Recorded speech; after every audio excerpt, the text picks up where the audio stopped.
Bonjour Christelle Niambi, Bonjour David Gonzalez.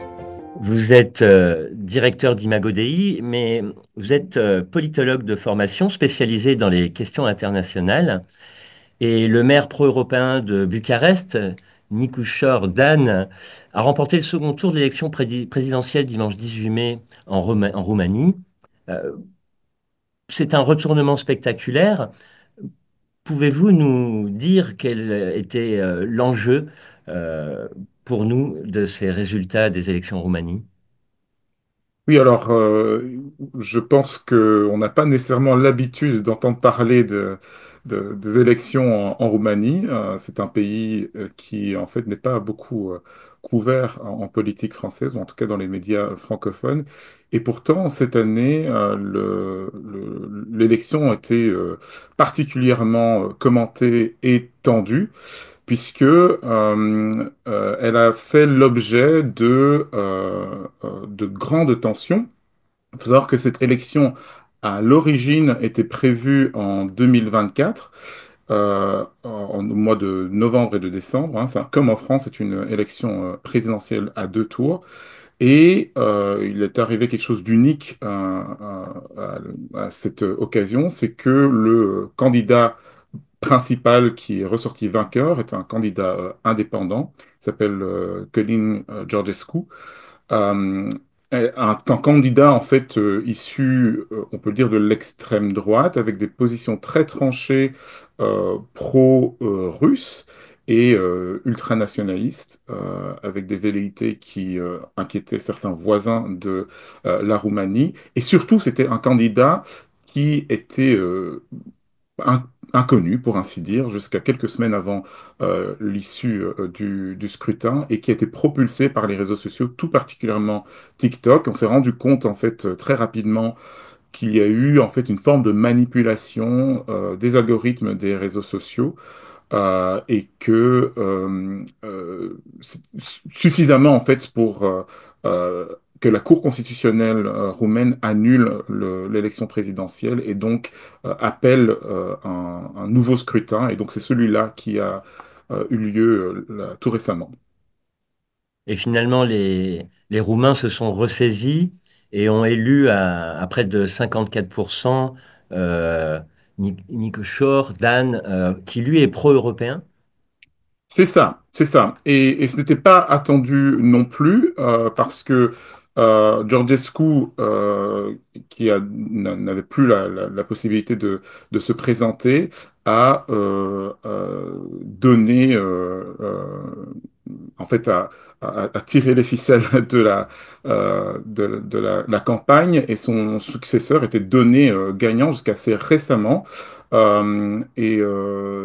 C'est en fait un retournement de situation, puisque en fait il y a eu un sursaut citoyen. Il y a eu une hausse de 10% en fait du vote au second tour, ce qui a permis à Nico Jordan, qui était un candidat euh, plutôt pro-européen, à sortir vainqueur des élections avec 54%. Donc c'est une victoire franche. Ce qui a poussé beaucoup de commentateurs à pousser un ouf de soulagement en se disant que la Roumanie ne serait pas le prochain pays à prendre une direction extrémiste. Oui, j'ai en tête le professeur Ovidiu Gardoche, qui est professeur de théologie à Laval, qui est rentré tout spécialement avec son épouse en Roumanie pour pouvoir voter. Il y a vraiment eu une mobilisation. Et vous me disiez, juste avant les élections de dimanche dernier en Roumanie, ce sera peut-être comme une prophétie pour l'Europe, pour la France. Qu'est-ce que vous vouliez dire et est-ce que la prophétie est déjouée finalement? Ah. Mais c'est vrai que si on fait une analyse des commentaires principaux, non seulement autour et pendant l'élection, et surtout depuis que le- le résultat est annoncé, il s'agit beaucoup de, de- d'annoncer en fait une forme de malheur qui arrive, c'est-à-dire l'issue de l'extrême droite, l'arrivée de l'extrême droite au pouvoir dans un pays important de l'Union européenne. qui est déjoué. Et on peut également se demander, comme beaucoup de commentateurs le font, ben, est-ce que ce qui se joue, ce qui s'est joué en Roumanie n'est pas en fait une annonce de ce qui se jouera dans de nombreux autres pays européens? On sait hein, que ce narratif, si on utilise ce terme, ce récit du candidat ou de la candidate euh, venue de l'extrême droite qui menace un candidat ou une candidate représentant l'état de droit, c'est un scénario qui se joue de façon répétée, en fait, dans diverses démocraties. C'est pas la première fois, la Roumanie n'est pas le premier pays. Et étonnamment, en fait, ça devient vraiment le prisme d'interprétation des élections de plus en plus de nos jours. Alors, bien sûr, c'est un prisme intéressant, mais on peut se demander si euh, il n'y a pas une tendance qu'on aurait aujourd'hui à se positionner dans un faux dilemme, et je m'explique par là cette impression que le choix des citoyens n'est que entre deux alternatives, une qui serait démocratique et une qui serait antidémocratique.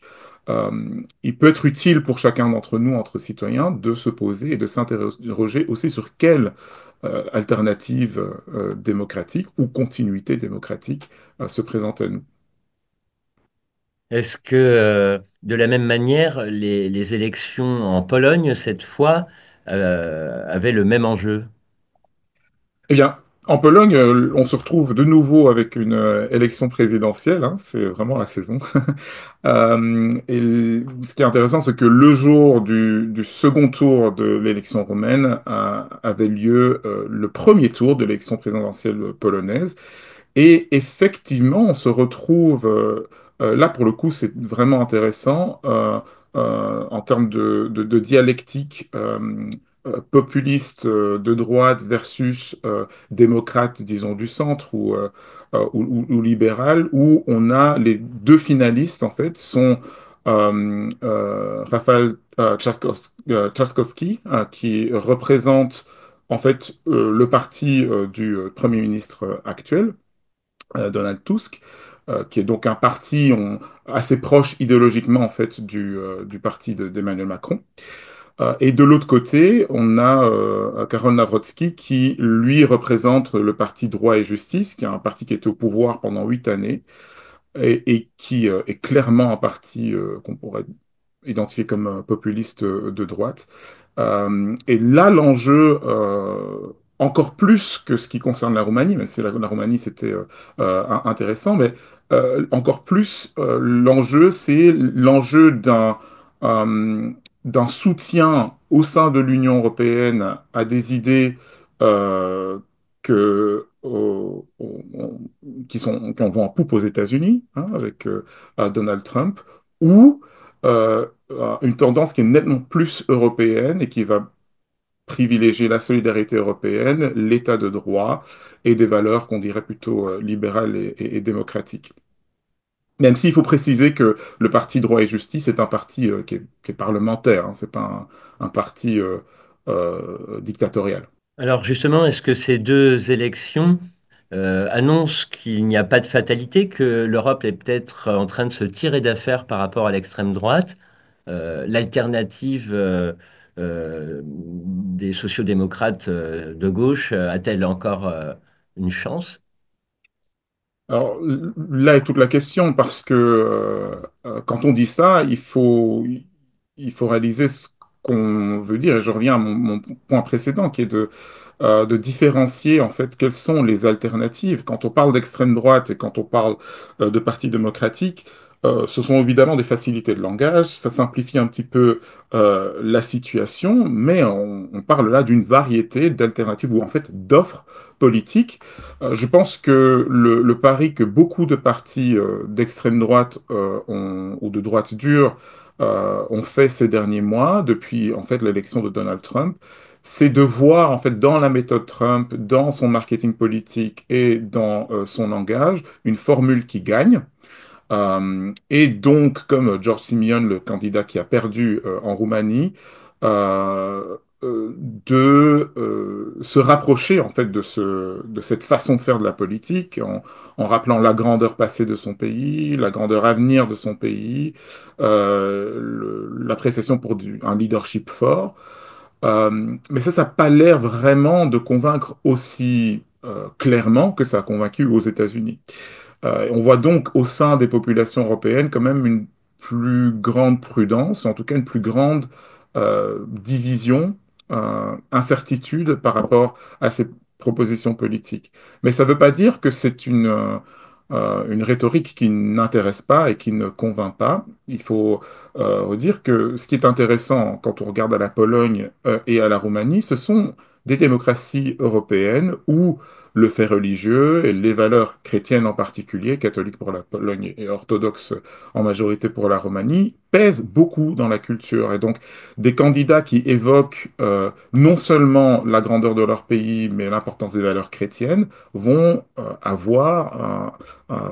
vont trouver en fait un écho et une appréciation dans la population. Et ça, je pense, ça doit interroger des électeurs et des citoyens croyants. Christine Niambi, pour conclure sur les enjeux de l'élection en Roumanie et en Pologne, est-ce que vous diriez que le paradigme d'interprétation, le choix qu'ont les chrétiens, ce serait de voter soit pour des chrétiens mais qui risqueraient d'être antidémocrates, soit de voter pour des non-chrétiens mais qui, eux, seraient démocrates? Ah, c'est vrai que c'est une question qui, je pense, habite le cœur de pas mal de citoyens chrétiens, mais je reviendrai vers cette problématique des faux dilemmes qu'on a parfois. Euh, je m'amuse parfois à voir la rhétorique de Jésus, hein. Souvent, on le coince et on le coince entre deux alternatives.